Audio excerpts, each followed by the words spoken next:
Hello friends, కట్నం తీసుకుంటేనే పెళ్లి చేసుకుంటాం. కట్నం ఇవ్వటం ఆడపిల్లల కన్నా వాళ్ళ తల్లిదండ్రుల హక్కు. ఇవ్వాల్సిందే మా మగపిల్లకాయలకి అని చాలామంది మనకి లైవ్లోకి వస్తున్నారు, కామెంట్లు పెడుతున్నారు. ఆ, కట్నం ఇవ్వాలి, మాకు చాకరీ చేయాలి, మాకు పిల్లల్ని కనిపెట్టాలి, మా వంశాన్ని నిలబెట్టాలి. ఏదైనా అధిక కట్నం అంతటితో సరిపెట్టుకు పెళ్ళి అయిన తర్వాత కూడా మళ్ళీ డబ్బులు సర్దకపోతే పిల్లని మేము ఇంటికి పంపిస్తాం, విడాకులు ఇస్తాం. ఇలా ఉంది నేటి తరం మాట. కట్నం ఇస్తే భార్యను బాగా చూసుకుంటారండి.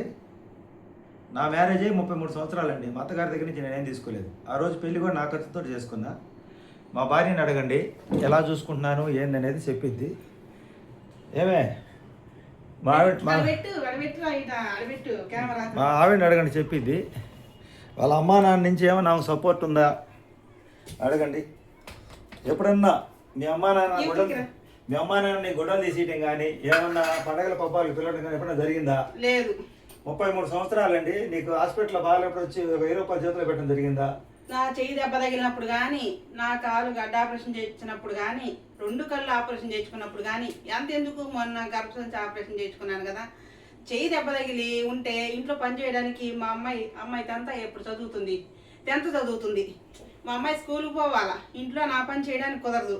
వచ్చింది ఒక్క పూట అంటే నేను ఆ చెయ్యి బాగలేక అట్నే వండి పెడితే తినేసి వెళ్ళిపోయింది. అమ్మాయి ఈ పని అంతా యాడ్ చేసుకుంటా, 1 రోజు ఉంటాను, 2 రోజులు ఉంటాను, ఇదిగో పిల్ల ఇబ్బంది పడుతుంది అని కూడా లేదు. ఎవరు రాలేదండి. మా అమ్మ నాన్న రాలేదు, మా తమ్ముళ్ళు రాలేదు, మా చెల్లెళ్ళు రాలేదు, ఎవ్వరు. కానీ మా తాత ఒక్కడు మాత్రం వచ్చి చూసి వెళ్ళాడు. అంటే నన్ను 12 సంవత్సరాలు పెంచాడు కాబట్టి ఆయన మాత్రం వచ్చి చూసి వెళ్ళాడు. అంతవరకు ఆపేసి 33 సంవత్సరాలు అయిందని మా మ్యారేజ్ అయ్యి అమ్మ అబ్బా పెళ్లి చేసి వదిలించుకున్నారు. ఆ వయసు అప్పుడు నిన్న 12 సంవత్సరాల 3 నెలలు. నా భార్యని పెళ్లి చేసుకుని కాంచి కట్టుకున్న భార్యని ఏం చేశా అయితే వాళ్ళు 2 కాన్పులు చేయించారు. 2 కాన్పులు చేయించారు. పై ఖర్చులు నేనే పెట్టుకున్నా. అక్కడ ఉండే ఖర్చులన్నీ అక్కడ హాస్పిటల్ ఫీజు వరకు ఒకసారి 5,000 ఒకసారి 5,000 ఖర్చు. 2 పిల్లలు పుట్టినప్పుడు ఫస్ట్ సారి మా బాబు పుట్టినప్పుడు నెలల తలగే వచ్చేసిన, నేను ఎక్కడికి అక్కడ లేను. ఫస్ట్ 29 రోజులు మా అమ్మాయి పుట్టినప్పుడు చిన్నపిల్లలు ఎత్తుకుని ఆమె చేసుకుంది పని. ఇక్కడికి వచ్చిన తర్వాత మా బాబు పుట్టినప్పుడు 3 నెలల దాకా ఉండాల్సి వచ్చింది. ఎందుకంటే నేను చెల్లెలు మ్యారేజ్ కాబట్టి ఉండాల్సి వచ్చింది. వాళ్ళకున్నది ఏదో పెట్టారు, దాంతో సరిపెట్టుకుంది. పై ఖర్చులు నేనే పెట్టుకున్నా. అక్కడ నాకు ఇంకేమైనా కావాల్సినవి కానీ మంచిగా నేను చూసుకున్నా. అది వాళ్ళు చేసింది. కట్న కానుకలు అయితే మాకేమీ లేదు. పెళ్లి చేసుకునేటప్పుడు నా పెళ్లి ఖర్చు 26,000 రూపాయలు అయింది. ఆ రోజుల్లో 6,000 రూపాయలు నాన్న 6,000 అంత ఇచ్చాడు. తర్వాత ఒక 2,000 ఇచ్చారు. 8,000 రూపాయలు అయితే ఇచ్చారు. నాకు 26,000 మా ఇంటికాడ చేసుకునే పెళ్ళి. ఇంకా మా బట్టలు మాయే, వాళ్ళ బట్టలు వాళ్ళే. ఇలా అయినా 33 సంవత్సరాల నుంచి ఆమెకి ఏ కష్టం రాని కూడా చూసుకుంటున్నా. ఇప్పుడు ఇది ఎందుకు చెప్తున్నానంటే, నేను ఈ రోజుల్లో చాలామంది ఇట్లాగే భార్య ద్వారా ఏమొస్తుందని చేసుకుంటారు కానీ భార్య మీద ప్రేమగా చూసుకోవట్లేదు. చాలామంది అంటుంటారే మీ అదృష్టం అండి, మీకు భార్య దొరకటం, మీకు ఏది కావాలంటే అది ఆ టైంలో చేసి పెట్టిద్ది. మాకు చేసేవాళ్ళు లేరు. ఎందుకు చేస్తారండి? ఎందుకు చేస్తారు చెప్తా. ఇలా కాలు బయట పెట్టకుండా నన్ను ఏది కావాలన్నా, ఏ క్షణానికి ఏది కావాలన్నా తీసుకొస్తాడు. నన్ను కాలు అప్పటికి ఇప్పటికి కాలు బయట పెట్టకుండా చూసుకుంటున్నాడు కాబట్టి నేను చూసుకోవాలా. నన్ను అంత మించి చూసుకున్నాడు కాబట్టి నేను ఆ మాత్రమే చూసుకోవాలి కదా. అత్తగారి నుంచి మాకేం ఇగిపోయినా కావాల్సిన సొమ్ములు అన్నీ చేయించా. ఏ లోటు లేకుండా చేయించా. నా భార్యకి నా కూతురికి కూడా చేయించుకున్నా. ఎవరు చూసుకుంటారు? చాలామంది నువ్వేం తండ్రి పిల్లల జీవితాన్ని బాగా చేయలేదంటున్నారు. కానీ నాలాంటి తండ్రి కడుపును పుట్టడం అదృష్టం ఒక విధంగా చెప్పాలంటే.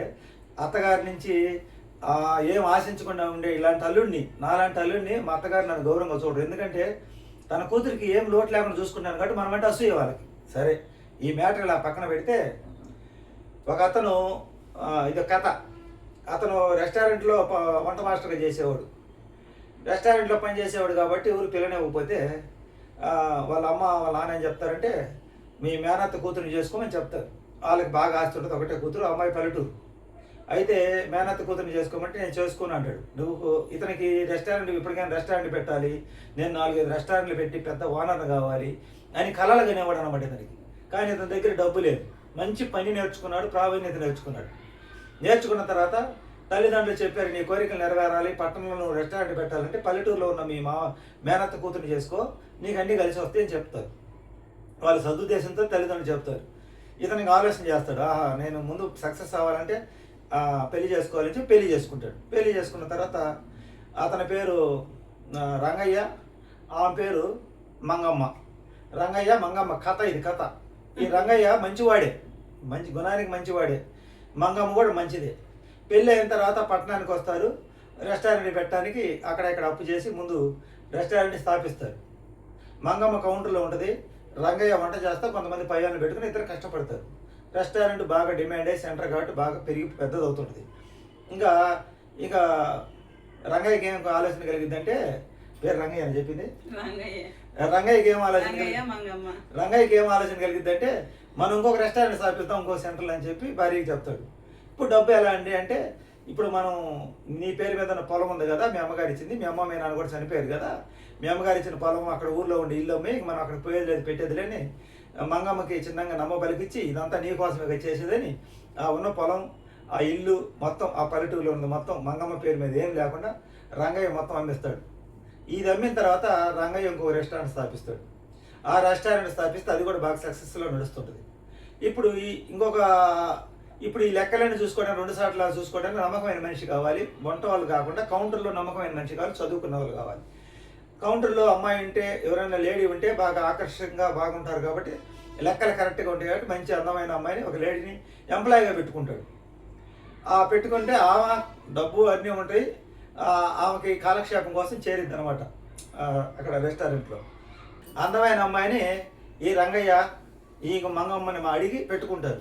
మన వ్యాపారం బాగా వృద్ధిలోకి వస్తుంది, అమ్మాయి అందంగా ఉంటే వచ్చే వాళ్ళకి బాగా ఆకర్షణీయంగా ఉంటుంది, కౌంటర్లో బాగా నవ్వుతో పలకరించాలి అనే ఉద్దేశంతో పెడతారు. ఆ అమ్మాయిని పెడతారు. రెస్టారెంట్ బాగా వ్యాపారం దినదినాభివృద్ధి చెందింది. బ్రాంచ్ 1లో భార్య ఉంటుంది కౌంటర్లో, బ్రాంచ్ 2లో కొత్తగా చేరిన అమ్మాయి ఉంటుంది. ఈ కలకల్లా ఆడుతుంది వ్యాపారం. కొన్ని రోజులు పోయిన తర్వాత ఈ రంగయ్యకి ఇంకా వ్యాపారం మీద ఆసక్తి కలిగి 3వ బ్రాంచ్ పెడతాడు. 3వ బ్రాంచ్ పెట్టిన తర్వాత 3వ బ్రాంచ్ లాస్ వస్తుంది. లాస్ వస్తే ఇప్పుడు ఇతను డబ్బు అవసరమైంది. ఈ డబ్బు అవసరమైన సందర్భంలో ఇక ఇతని దగ్గర పనిచేసే ఈ కొత్తగా చేరిన అమ్మాయి ఎవరైతే ఉందో వీళ్ళిద్దరి మధ్యలో ఒక రకమైనటువంటి ప్రేమ చిగురుస్తుంది. అంటే జనరల్గా ఎక్కువ క్లోజ్గా ఉంటే ఉంటుంది కదా, బ్రాంచ్ 2కి ఎక్కువ వేస్తుంటాడు. ప్రేమ చిగురిస్తుంది. ప్రేమ చిగురించిన తర్వాత కొత్తగా చేరిన అమ్మాయి ఏమంటుందంటే, అమ్మాయి పేరు ఏమందాం, బెల్లం అందామా అల్లం అందాం, కలకండ అందాంలే, కలకండ. ఈ కలకండ ఆ అమ్మాయి పేరు కలకండ అంటే మన కల్పిత పాత్రలు అనమాట, కథ అనమాట. జీవితాలు ఎలా నాశనం అయిపోతుంది. ఈ కలకండ అందంగా నాజుగ్గా సన్నగా ఉంటుంది. ఇతన్ని ఓదారుస్తుంది, నువ్వేం టెన్షన్ పడగాకు, ఇప్పుడు అప్పులేని ఏం చేయాలి అర్థం కాలేదు, 3వ బ్రాంచ్ ఓపెన్ చేశాను, ఈ 2 బ్రాంచ్లు బాగా జరుగుతున్నాయి, ఆ బ్రాంచ్కి పెద్దగా జరగట్లేదు, ఇప్పుడు అప్పులేని ఏం చేయాలి అర్థం కాలేదు, నీకెందుకు నేనున్నాను రంగయ్య బాధపడగాకు అని చెప్పి పెట్టుబడి పెట్టింది. ఆమె దగ్గర ఉన్న డబ్బు పెట్టుబడి పెట్టింది. పెట్టుబడి పెడితే ఆ పెట్టుబడి పెట్టిన తర్వాత కొంతకాలానికి ఇంకా ఆ పెట్టుబడి ఇంకా మన మధ్యలో ఎందుకు లెక్కలు గెక్కలు అంటూ అని అంటూ ఉంటుంది అనమాట. ఇప్పుడు ఈ కలకండకి ఏం ఆశ కలిగింది అంటే, ఈ పనికి చేరిన అమ్మాయికి ఆ కౌంటర్లో కూర్చున్నడికి ఈ సంస్థలన్నిటికీ ఈ రెస్టారెంట్లన్నిటికీ నేనే ఓనరమ్మని అయితే ఎలా ఉంటుందని దురాలోచన కలిగింది. ఇప్పుడు ఇతను రంగయ్య ఏమనుకున్నాడంటే, నాకు పెట్టుబడి పెట్టింది, నా యొక్క గొప్పతనాన్ని చూసింది, తను ఇక నాకు సపోర్ట్గా ఉంది, మేమిద్దరం కలిసి మెలిసి బాగా ఇది ఏం కాదులే, సెకండ్ ఎఫ్ఐఆర్ జరుగుతూ ఉంటుంది, ఇంక భార్య అక్కడ ఆ కౌంటర్లో ఉంది, ఇక్కడ జరిగేది ఆమె తెలియదు కదా అని చెప్పి ఇద్దరితో బాగా ప్రేమగా నటిస్తే మేనేజ్ చేసుకుంటూ వస్తున్నాడు. కొన్ని రోజులకి ఏమైందంటే, ఈ భార్యకి అయితే పట్టించుకోదు ఇవన్నీ. మా తల్లి మంగమ్మ పల్లెటూరు వాతావరణం నుంచి వచ్చింది కదా, భర్తను ఏమంటే అంతా ఈయన పెద్ద వ్యాపారాలు చేసేవాళ్ళే, ఇదంతా నాదే కదా, ఇదంతా నాదే కాబట్టి, ఈ బిజినెస్లో ఎంత నాదే కాబట్టి నా కోసమే చేస్తున్నాళ్ళే, వ్యాపారంలో ఇవన్నీ సహజమని భార్య గమనం ఉంటుంది.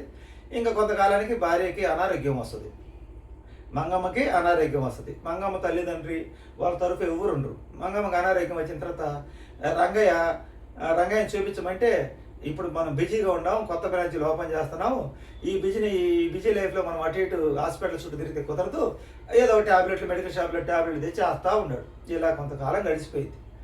పాపం మంగమ్మకి సీరియస్ అయిపోద్ది. మంగమ్మ సీరియస్ అయింది. ఇతను ఈ రంగయ్య వచ్చేసి కలకండతో, కొత్తగా చేరిన కలకండతో బాగా దగ్గర అయిపోతాడు. ఇంకా రంగయ్యకి ఒక దురాలోచన వస్తుందండి, ఈ కలకండతో నాకు డబ్బులు పెట్టుబడి పెడుతుంది, బాగా అందంగా ఉంది, నాకు ఇంకా మంగమ్మ వల్ల అనారోగ్యంతో ఉన్న మంగమ్మ వల్ల నాకు పెద్ద ఉపయోగం లేదు, ఇవ్వాల్సిన సొమ్మని తెచ్చేసింది, ఇంకా నేను హ్యాపీగా జీవించాలి, ఈ రిస్కులు నాకు వద్దు అని చెప్పి ఇంకా ఏం చూపిస్తూ ఉంటే హాస్పిటల్కి దువ్వులు తిప్పుతూ ఉండాలని చెప్పి నిర్లక్ష్యం చేసేస్తాడు.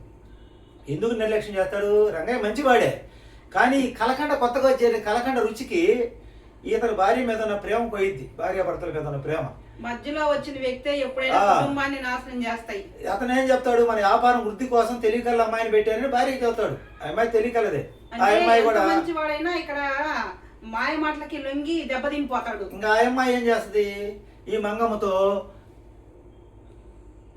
మంగమ్మతో అక్క అక్క అంటే బాగుంటుంది. మంగమ్మతో బాగా పరిచయం చేసుకొని అక్క అక్క అని బాగా ప్రేమగా మాట్లాడుతుంటుంది, ప్రేమగా నటిస్తుంది. చెల్లి చెల్లి నాకు కూడా ఎవరు లేరు, నువ్వే బంగారు తల్లి అని మంగమ్మ ఈ కలకండని బాగా దగ్గర తీసుకుంటుంది, బాగా నమ్మబలికిస్తుంది. ఎంత నమ్మబలికిస్తుంది అంటే లోపలేమో ఈ బిజినెస్ ఈ సామ్రాజ్యానికి మొత్తానికి నేను అధిపతి కావాలని ఆలోచనతో మంగమ్మ భర్తతో సంబంధం పెట్టుకొని ఇలా అతని ఆలోచన, అతను మంచి వ్యక్తిత్వం కలవాడైనా అతని ఆలోచన డైవర్ట్ చేసి ఇతనితో అతని భార్యతో బాగా ప్రేమగా ఉంటూ అక్క అక్క అంటానే వాళ్ళ కొంపకి కుంపటి తీసుకొస్తుంది. పాపం మంగమ్మ తెలుసుకునే లోపల ఫైనల్ అయిపోయింది, కోమాలోకి వెళ్ళిపోయింది. తీరా చూసుకుంటే ఐసీ రూమ్లో ఉంటుంది. ఏందయ్యా పరిస్థితి అంటే జబ్బు ముదిరిపోద్ది, డాక్టర్లు మేము బతికించలేని చేతులు ఎత్తేస్తాడు. మంగమ్మ జీవితం తెలుసుకునే లోపలే అంతా అయిపోయింది. ఫైనల్గా తెలుసుకునేసరికి ఈ కలకండ వల్లే మంగమ్మ జీవితం ముగిసిపోయిందని మంగమ్మ లాస్ట్లో తెలుసుకునేటైనా కోమాలోకి వెళ్ళిపోయింది. ఇంకా రంగయ్య ఇంకా మంగమ్మ చనిపోయిన తర్వాత మనం ఇంకా హ్యాపీగా చట్టా పట్టాలు వేసుకొని తిరగచ్చని అనుకుంటాడు రంగయ్య. కానీ కలకండ మంగమ్మ చచ్చిపోయిన మరుక్షణమే ఈ వ్యాపార సామ్రాజ్యానికి నేనే లీడర్ని అని ఈ రంగయ్యని గట్టిగా మాట్లాడు. ఇంకా రంగయ్యకి దిక్కుతోసిన స్థితిలో ఇంకేం అర్థం కాక అయోమయంలో పడిపోతాడు. ఇలాంటి కథలు తెలుసుకోవాలంటే నా ఛానల్ సబ్స్క్రైబ్ చేయండి. మిగతా స్టోరీ తెలుసుకోండి. తర్వాత ఏం జరిగింది చెప్పాలంటే చెప్తా. ఎందుకంటే ఇది ఎందుకు చెప్పానంటే భార్య ఎంత ఆస్తి తెచ్చినా ఆ భర్తకు దుర్బుద్ధి ఉంటే ఈ మంగమ్మ జీవితం ఎలా అయింది చూడు, మొత్తం ఆస్తి అంతా అమ్మి భర్తను నమ్మించింది. వాడు ప్రేమ నటిస్తానే కలకండ చేతిలో మోసపోయి ఆఖరికి ఆ భార్యకి ఆరోగ్యం బాగా చూపించక ఆ భార్య చనిపోయేదానికి కారకుడు అవుతాడు. ఆ తల్లిదండ్రులు పట్టించుకోకపోయినా ఈమెకి ఏది బాగలేకపోయినా నాకు మామూలుగా చూపించుకుంది. ఈ మధ్య పంట హాస్పిటల్ అంటే కొంచెం ఆమె ఒప్పుకోలేదు. ఇప్పుడు నా దగ్గరకు వచ్చేసరికి ఎంతైనా ఖర్చు పెడతావు, నీ దగ్గరకు వచ్చేసరికి ఎందుకు వెనకాడతావు నువ్వు? అసలు కుదరదు, నువ్వు చూపించుకోవాల్సింది. ఎందుకంటే ఇప్పుడు ఆయన బాగుంటేనే కదా నేను బాగుండేది, అందుకని నేను ఒప్పుకోలేదండి. అందుకే 33 సంవత్సరాలు అత్తగారి నుంచి మేము ఆశించలేము. ఏం ఆరోగ్యం బాగాలేకపోయినా మొత్తం ఫస్ట్ నుంచి నేనే చూసుకుంటున్నా, ఇప్పటికి బాగా చూసుకుంటున్నా. అందరూ అంటారు మీ భార్య మీకు బాగుండి పెట్టింది, మీతో ప్రేమగా ఉంటుంది, మీ దాంపత్యం అన్యోన్యంగా ఉంటుందంటే అత్తగారి సొమ్ము నుంచి ఆశించకూడదు. పోనీ వాళ్ళు అభిమానంగా ఇచ్చినా అది ఆమెకే ఇవ్వాలి, మనం తీసుకోకూడదు. నాకు అంత ప్రేమగా అంత అభిమానంగా నాకేమి ఇలా మళ్ళా వాళ్ళు ఒకటి మా పిల్లలను కూడా అమ్మమ్మ తాత ప్రేమ లేని పిల్లలు, నన్ను సాకింది మా అమ్మమ్మ మహా తల్లి. మా పిల్లలకు కూడా అమ్మమ్మ ప్రేమ. స్టోరీ దారి తప్పుతుంది. ఇది నేను చెప్పేది ఏంటంటే కట్న కానుకలు తెస్తేనే కాదు, భార్య కట్న కానుకలు వచ్చినా రాకపోయినా భార్య మీద ఇష్టపడి చేసుకుంటే భర్తకు ప్రేమ ఉంటుంది. అలాగే భార్య భర్తను ఇష్టపడి చేసుకుంటే ప్రేమ కష్టాలన్నింటిని ఎదుర్కొనే శక్తి సామర్థ్యాలు ఉంటాయి. ఇది లేకుండా మీరు ఎంత డబ్బులు ఇచ్చినా మంగమ్మ జీవితం లాగే అయిపోయింది. ఇది అనమాట. వీడియో నచ్చితే లైక్ చేయండి, సపోర్ట్ చేయండి. Thank you, bye.